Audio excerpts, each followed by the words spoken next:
Ouais, tu vois, regarde. Attends. Bouteille d'eau 2 là-bas, si tu veux aller voir. Bouteille d'oxygène, on va voir, regarde. Ça, c'est, voilà, ça s'appelle un oxymètre.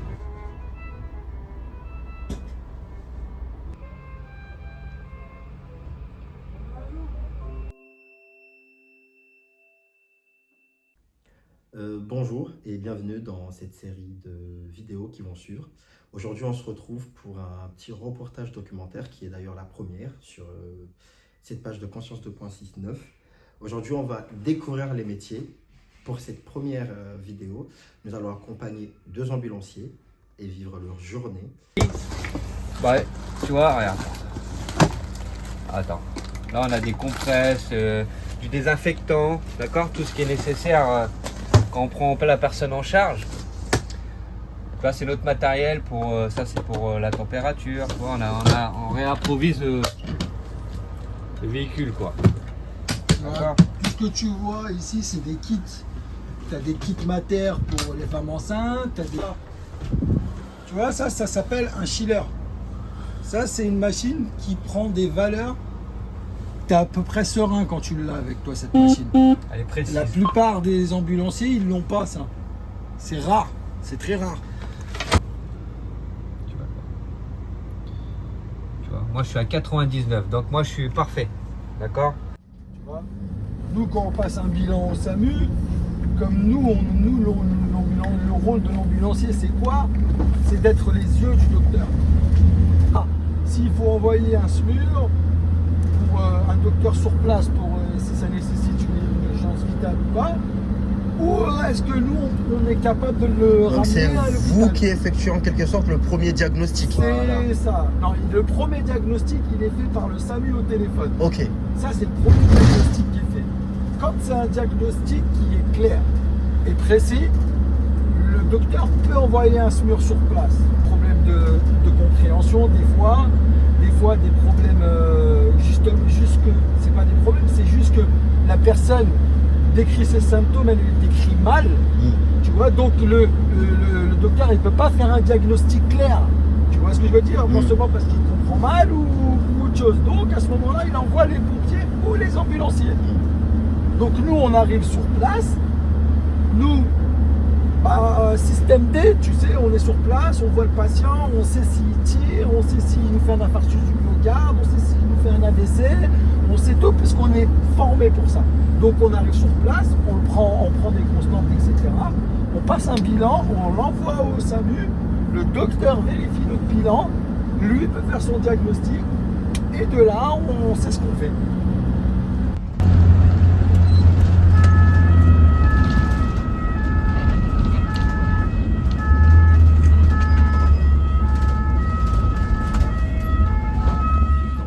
À ce moment précis, ce que moi je me dis, c'est nous allons faire notre première intervention.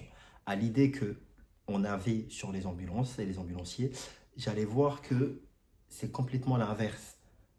Il est normal que je me suis imaginé à une série télévisée ou à un film digne de Netflix, mais il faut croire que même un malaise peut être vital.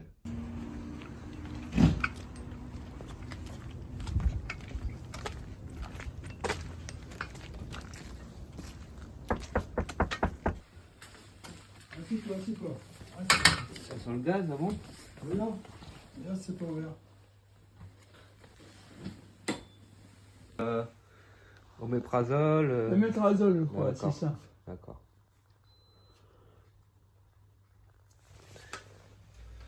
J'ai 36,5 en fait. Hop. Je vous fais pas mal là? Non, ça va. D'accord. Allez.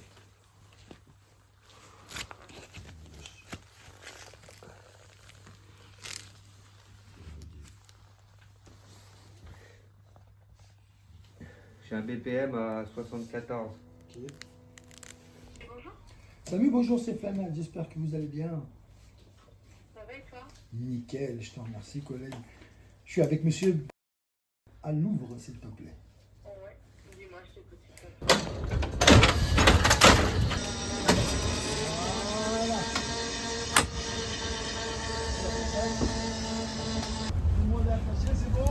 C'est bon.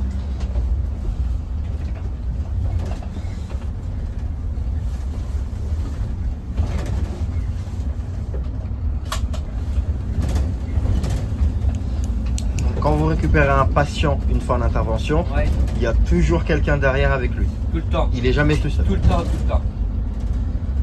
Jamais 5 heures. Obligatoire. Faut le garder en surveillance.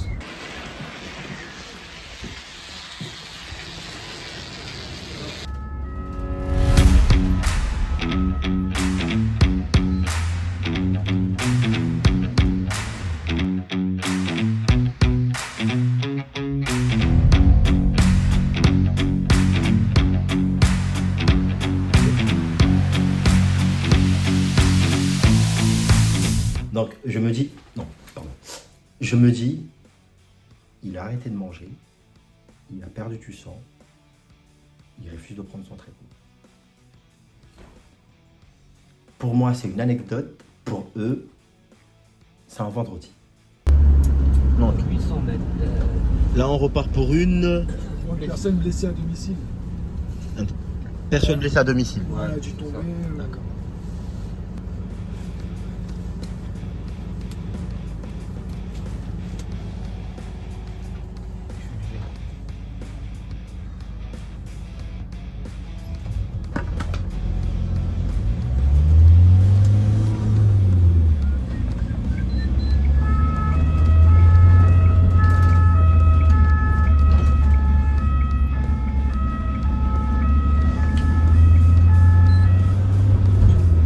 Circonstances pareilles.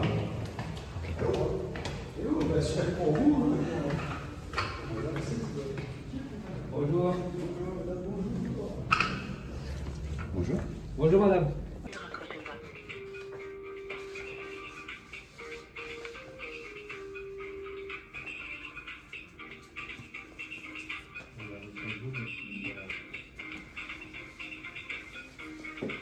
J'ai 1,71.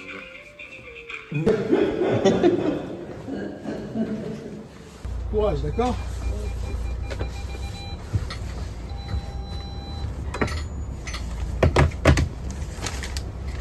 Alors, 14h51.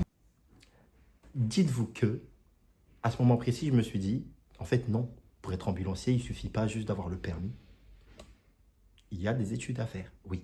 Non, il est logique, en fait, de comprendre. Oui, certes, être ambulancier ne demande pas forcément un bac plus 5.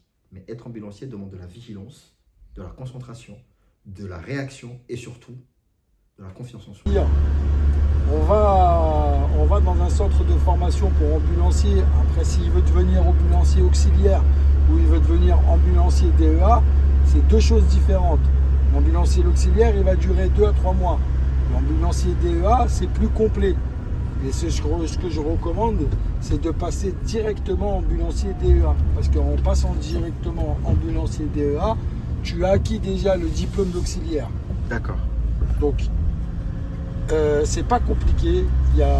On va dans un centre de formation, on récupère un dossier. Ce dossier-là, si on peut le financer soi-même, eh ben qu'on le finance. Si on ne peut pas le financer, on va chez Pôle emploi ou France Travail. C'est devenu maintenant France Travail. On va là-bas avec son projet et eux, ils vont faire en sorte de financer votre projet. Ou alors s'il a du CPF, il peut le financer avec. Il y a plus, ou il peut faire aussi une demande à une boîte d'ambulance en utilisant l'OPCO. Oui, alors là, on a besoin de 3 ans de permis consécutifs avant de pouvoir passer ambulancier. D'accord. C'est un peu normal. Bien sûr. Cette réforme, c'est voilà, on va pas mettre quelqu'un derrière un volant qui sait conduire. 12 heures approximativement sur la route. Sur le véhicule, exactement. On passe. Donc, on espère vraiment que vous avez pu avoir un très bon visionnage sur ce petit reportage. Le métier, en tout cas, nous a été très très bien présenté. D'ailleurs, merci à Giovanni et à Kamel qui nous a accompagnés dans leur journée de travail. Merci à Christian qui nous a ouvert la possibilité de pouvoir accompagner les ambulances Montmagny, qui est d'ailleurs la filiale également des Flanades, etc. On espère vraiment revenir vers vous pour une nouvelle découverte dans un autre service, dans un autre milieu peut-être, que ce soit dans le médical ou non, à vous montrer la réalité de leurs travaux. On se retrouve très vite. C'était Riyad Mohamed Taoufiki et à la prochaine.